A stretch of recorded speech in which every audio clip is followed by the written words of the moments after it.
Welcome to another training video with Eagle Wireless. Today we are going to be looking at the Maintenance Center. So first you'll want to get logged into Geotab, find the Maintenance tab, come over to Maintenance Center, and then for now we're going to be looking at the schedules. If you used Geotab previously in the past and had made maintenance schedules, this is where all of them would reside. If you are new, this will be blank and we can start a new schedule. So let's start a new schedule up here by adding a schedule in the top right. Today I'm going to be doing an oil change schedule, and then here we can repeat it by time, distance, or engine hours, or a combination of the three.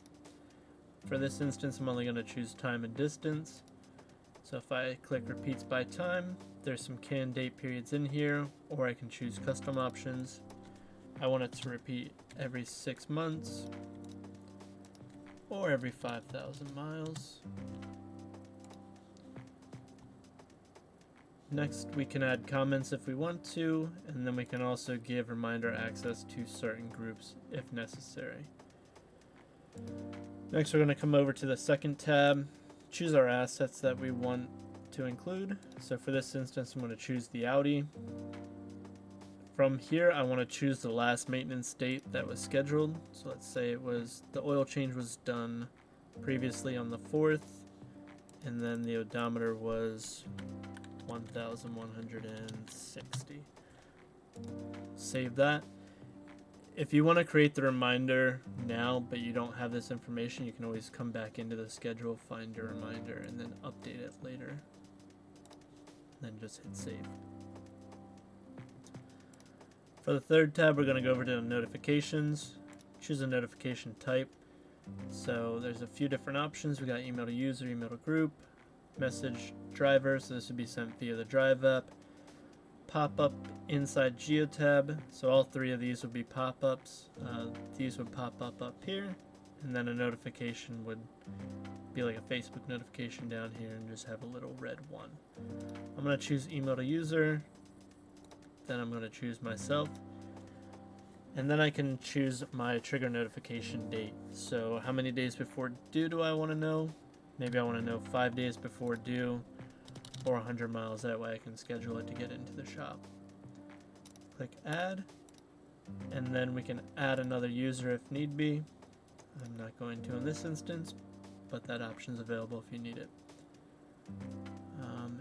If we wanted to edit the message that is going to display in the email, we can do that here as well.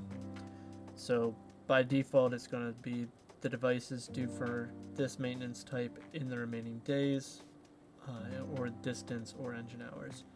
I'm going to leave this here, but you can play around with that as well. All of the tokens state what they do here, and you can just make the message what you want.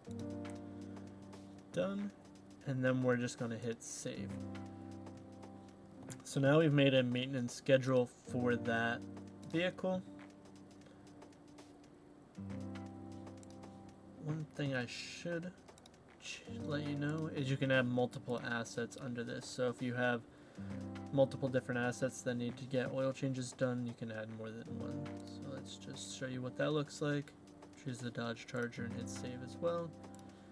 And save that here. So if you add assets in the future, you can come in and add that to your maintenance schedule.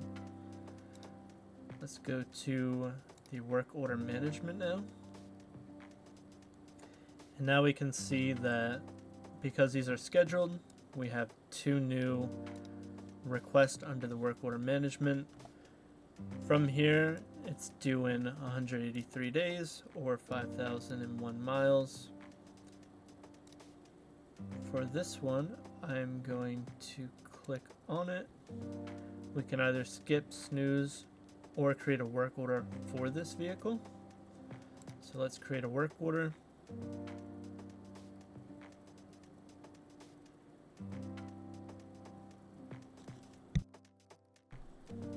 Alright, now we're creating a work order. We can come up in here, put a reference number. We can choose a date that it's due.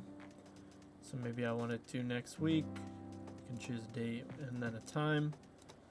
Apply. We can choose the status.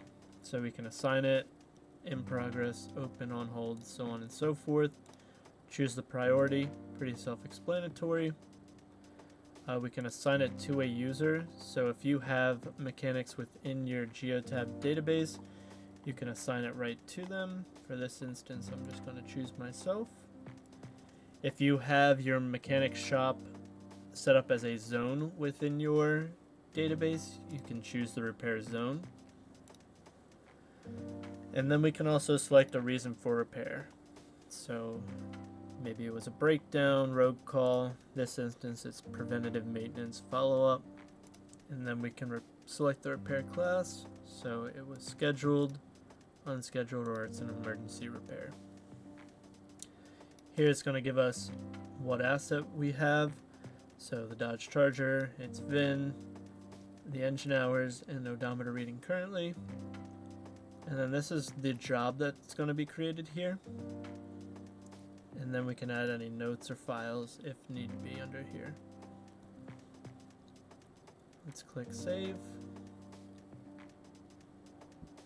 Now we've created that work order. So that work order reference number was 000106. So let's click on that. From here, this would be where your mechanic can come in, choose the job, click on it, job start date. So let's say we started on the 5th, apply, job completed today.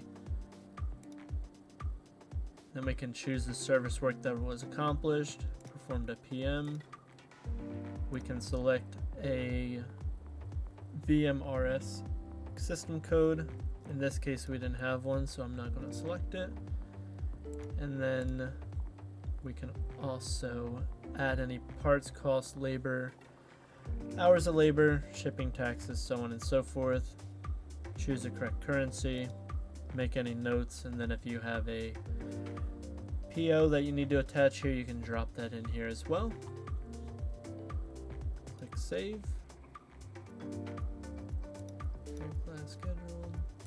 I also want to change that to completed, saying we completed the job. I forgot to complete it in here. Save. And then status completed in here as well. And we'll save it.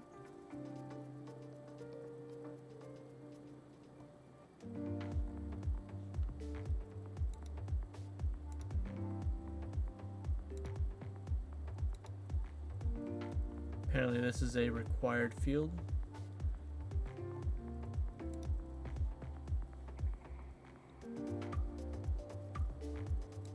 So now we can come to jobs.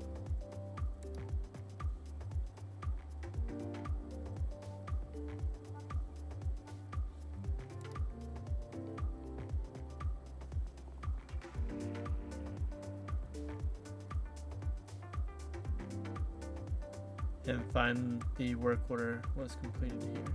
Sorry, I just had to look around for it. So that's a basic overview of how to look in the work order management system, create schedules, and assign work request, orders, and then completed jobs. So if you have any other questions, we are going to drop the work order management user guide down in the description below. This is going to be updated as the beta continues to be improved, so any changes should be reflected in here as well. If you have any questions, feel free to reach out. Thanks and have a good day.